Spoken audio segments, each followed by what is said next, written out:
Brick masonry की बात करने वाले हैं आज की वीडियो में हम लोग। तो स्वागत है आप सभी व्यूअर्स का। आज का टॉपिक है ब्रिक मेशनरी और यहाँ पे हम लोग जो इसका कंप्लीट डिटेल्स देखने वाले हैं, जो कि इम्पोर्टेंस रखता है आपके काफ़ी सारे जी एग्जामिनेशन के लेवल के। तो चलिए वीडियो को शुरू करते हैं। सबसे पहले बात करते हैं ब्रिक मेशनरी की। And a line of bricks bonded together with mortar is known as brick masonry. The strength of brick masonry depends upon the bonding material and method of bonding adopted. उसके बाद mortar acts as a binding material but also gives strength to the masonry work. Mortar is a mixture of cement, sand or lime and sand, or a mixture of sand, cement and lime. Where strength is important, cement mortar is used. जहाँ पे strength ज़्यादा चाहिए वहाँ पे cement का ही use किया जाता है। रिमेनिंग टेक्निकल टर्म्स की बात करते हैं जो ब्रिक मेशनरी में यूज होते हैं। Some of the technical terms related to brick masonry are discussed in the chapter of stone masonry. Now here we will discuss remaining technical terms. जैसे stretcher की बात करते हैं सबसे पहले। तो स्ट्रेचर में आप यहाँ पे देख पाएंगे, this is a brick laid with its length parallel to the face or front or direction of wall. देखें, एक course containing stretcher is called stretcher bond. Stretcher course इसको कहा जाता है। यहाँ पे स्ट्रेचर पार्ट दिखाया गया है ब्रिक का और ये स्ट्रेचर बॉन्ड यहाँ पे दिखाया गया है। चलिए बात कर लेते हैं यहाँ पे हेडर की। हेडर क्या होते हैं? This is a brick laid with its breadth or width parallel to the face or front or direction of a wall. The course containing header is called header course. यहाँ पे आप देख पा रहे हैं ये हेडर हो गया पार्ट आपका ब्रिक का, और यहाँ पे हेडर बॉन्ड किस तरह से दिखाया जाता है वो यहाँ पे दिखाया गया है। आगे बात करते हैं अराइसिस की। अराइसिस क्या होते हैं? The edge formed by the intersection of plane surfaces of brick are called arrises. They should be sharp, square and free from damages. यहाँ पे देखिए आप अराइसिस देख सकते हैं, और यहाँ पे आपको बेड ज्वाइंट दिखा गया और ये आपका बेड यहाँ पे हो गया। नेक्स्ट बात करते हैं बेड की। क्या है bed? The lower surface of the brick when laid flat is known as bed. Bed joint की बात करते हैं। The horizontal layer of mortar upon which the bricks are laid is known as bed joint. Perpends की अब यहाँ पे बात करते हैं। The vertical joint separating the bricks in either length or cross direction are known as perpends. इसे perpends कहा जाता है। उसके बाद देखें, for a good bond the perpends in alternative courses should be vertically one above the other. यहाँ पे आपको फिगर दिखाया गया है परपेंट्स के बारे में। तो यहाँ पे देख पा रहे हैं परपेंट्स किस तरह से फॉर्म किया जाता है। यहाँ पे एक एक करके जो वर्टिकल ज्वाइंट्स हैं इसे ही परपेंट्स कहा जाता है। यहाँ पे हेडर एवरी 6th कोर्स में इसमें प्रोवाइड किया गया है, और यहाँ पे 1/4 का इसमें लैप भी रखा गया है। चलिए अब आगे देखते हैं लैप की। अब बात कर लेते हैं लैप क्या होते हैं। The horizontal distance between the vertical joints in successive courses is termed as lap. For a good bond it should be 1/4 of the length of a brick. Brick का 1/4 लेंथ जो इसको रखा जाता है। बात करते हैं क्लोजर की। A piece of brick which is used to close up the bond at the end of brick courses is known as closure। अब इस फिगर में हम लोग यहाँ पे देखने वाले हैं इसके बारे में।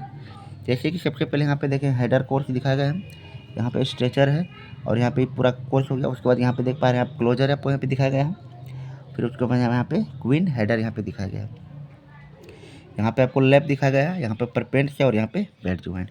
तो काफ़ी जितने भी टेक्निकल टर्म्स अभी तक हम लोगों ने देखा सारा जो कि इस फिगर में यहाँ पे दिखाया गया है।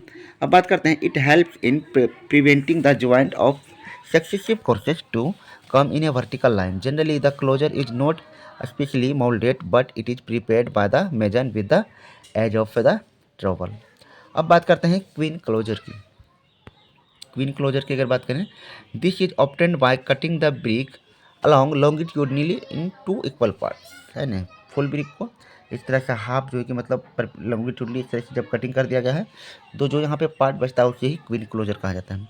और यहाँ पे क्वीन क्लोजर यहाँ पे क्वार्टर आपको दिखाया गया है। फिर इसको जो इस तरह से काट दिया गया है, क्वार्टर ये बन गया। अब बात करते हैं आगे, it can also be made from 2 quarter bricks known as the quarter closer to minimize the wastage of bricks. अब बात करते हैं एक queen closer is generally placed near the queen header और ऑब्टेन द नेसेसरी लैप। अब बात करते हैं यहाँ पे किंग क्लोजर की। किंग क्लोजर क्या होते हैं? This is obtained by cutting a triangular portion of the brick such that half a header and half a stretcher are obtained on the adjoining cut faces. यहाँ पे देख पा रहे हैं इस ब्रिक का जो पूरा पार्ट था इस तरह से, इसको जो कि यहाँ से भी कटिंग किया गया है और यहाँ से भी कटिंग किया गया है। इस तरह से जो ब्रिक फॉर्म हो रहा था, इसी को जो कि किंग क्लोजर कहा जाता है। अब देखें a king closer is used near door and window opening to get satisfactory arrangement of the major mortar advantage. अब बात करते हैं बेवेल्ड क्लोजर की। बेवेल्ड क्लोजर में यहाँ पे देखें, बेवेल्ड क्लोजर में क्या किया गया है, this is obtained by cutting a triangular portion of half the width off fully length, है ना, फुल लेंथ होता है और हाफ विड्थ को जिसमें जो कि कटिंग किया जाता है। यहाँ पे देख पा रहे हैं इसका विड्थ यहाँ पे यहाँ तक हाफ था इस तरह से, और इसका जो कि फुल लेंथ को जो कि यहाँ पे इससे कटिंग किया गया है इस तरह से बेवेल्ड ज्वाइन को जो कि। A beveled closure appears a closure on both faces and as a header at the other faces. It is used for the splayed brickwork, है ना, ब्रिक वर्क को जो स्प्लेट करने में इसका यूज किया जाता है। अब बात करते हैं मीटर्ड क्लोजर, है ना। मीटर्ड क्लोजर क्या है, this is obtaining bye cutting a triangular portion of the brick through it's width and making an angle of 45 to 60 degree with the length of brick. तो यहाँ पे आप देख पा रहे हैं इसके जो कि विड्थ को सिर्फ जो कि काटा गया है यहाँ पे, है ना, और लेंथ को भी इस तरह से जो बनता है ब्रिक का कटिंग पोर्शन, इसको मीटर क्लोजर कहा जाता है। It is use to corner junction ETC से जंक्शन या फिर कॉर्नर पर जो इसको यूज किया जाता है। अब बात करते हैं बैट्स की। बैट्स क्या होते हैं, this is a piece of brick usually considered in relation to the length of a brick and accordingly known as half bat or 3/4 bat. A bevelled bat may be formed as shown in figure. यहाँ पे देख पा रहे हैं half bat, सबसे पहले half, उसके बाद 3/4 बैट, उसके बाद फिर क्या है बेवेल्ड बैट, यहाँ पे जो कि आपको दिखाया गया है। अब बात करते हैं बुल नोज की।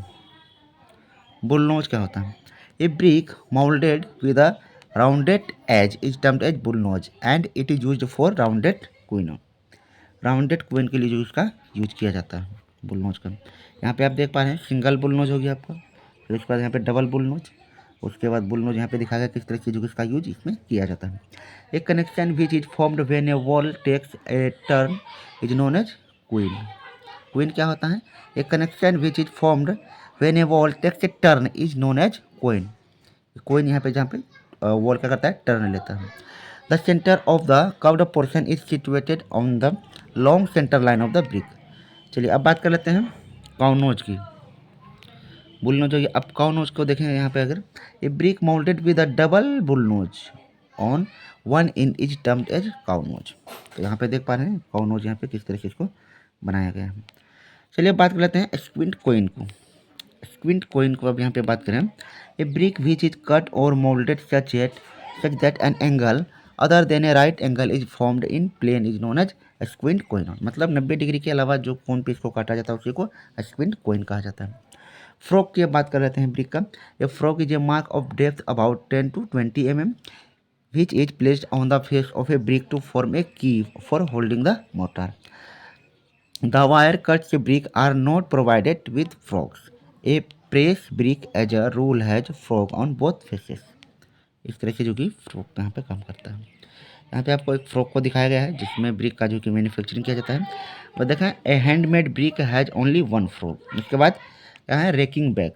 रेकिंग बैग क्या होते हैं, देखें इसको, तो the termination of a wall in a stepped fashion is known as racking back. Racking back यहाँ पर भी आप देख पा रहे हैं, फिगर थोड़ा क्लियर नहीं दिख रहा है। और यहाँ पे क्या है टूथिंग दिखाया गया है ब्रिक का। ये टूथिंग क्या होता है, अब बात करते हैं। The termination of a wall in such A fashion that each alternate course at the end project is known as toothing. It is adopted to provide adequate bond when the wall is continued horizontally at a later stage. Requirement of good brickwork or characteristic of a good building bricks की बात करें यहाँ पे, following points give the requirement of a good brickwork. Good brick masonry should utilize brick which are sound, hard, well burnt and tough with uniform color, shape and size. तो ये सारे जो है कि कैरेक्टरिस्टिक्स होने चाहिए। अब यहाँ पे देख पा रहे हैं हम लोग। अब बॉन्ड की बात कर लेते हैं, जैसे यहाँ पे दिखाया गया है English bond, Flemish bond. Types of Flemish bond की अगर बात कर लेते हैं, थोड़ा सा पेज जो कि कट हो चुका है हमारा। टाइप्स ऑफ फ्लेमिश बॉन्ड की बात करते हैं। There are mainly 2 types of Flemish bond. एक होता है सिंगल फ्लेमिश बॉन्ड और एक होता है डबल फ्लेमिश बॉन्ड।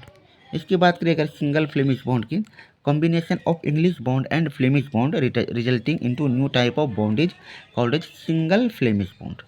तो सिंगल फ्लेमिश बॉन्ड में दोनों बॉन्ड होता है, एक होता है आपका फ्लेमिश बॉन्ड और इंग्लिश बॉन्ड, दोनों का जो इसमें कॉम्बिनेशन होता है, उसी को जो कि सिंगल फ्लेमिश बॉन्ड इसको कहा जाता है। अब आगे देखें, अब आता है double Flemish bond. Double Flemish bond में क्या होता है? It is a typical bond of Flemish bond in which there is same appearance in each courses can be seen in the front face and in the back. In short, the appearance of the wall on facing and backing side is same in each courses. दोनों तरह से same ही course होता है, तब जाकर उसको double Flemish bond कहा जाता है। देखें, side header and stretcher are laid in each courses alternatively. Double Flemish bond show the better looking or better appearance than English bond. अब बात करते हैं features of double Flemish bond.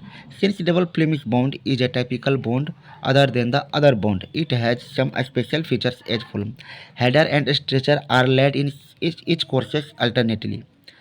The appearance of the wall on facing and backing is same in each courses. There is a mixture of maximum or simple use of half brick or half beds, quarter beds, 1/4 bricks beds in wall thicknesses. Queen closures are laid next to queen headers in each alternate courses, है ना। तो queen closers are laid next to queen headers in each alternative courses में। अब बात करते हैं garden wall. यहाँ पर भी इसका भी कुछ दिखा गया है, तो चलिए हम लोग अब इसकी बात नहीं करने वाले। एलिवेशन ऑफ गार्डन वॉल, यहाँ पे ब्रिक का जो कि बॉन्ड से रिलेटेड यहाँ पे दिखाया गया सारा चीज़, है ना। अब यहाँ पे हम लोग बात करने वाले हैं रैकिंग बॉन्ड की।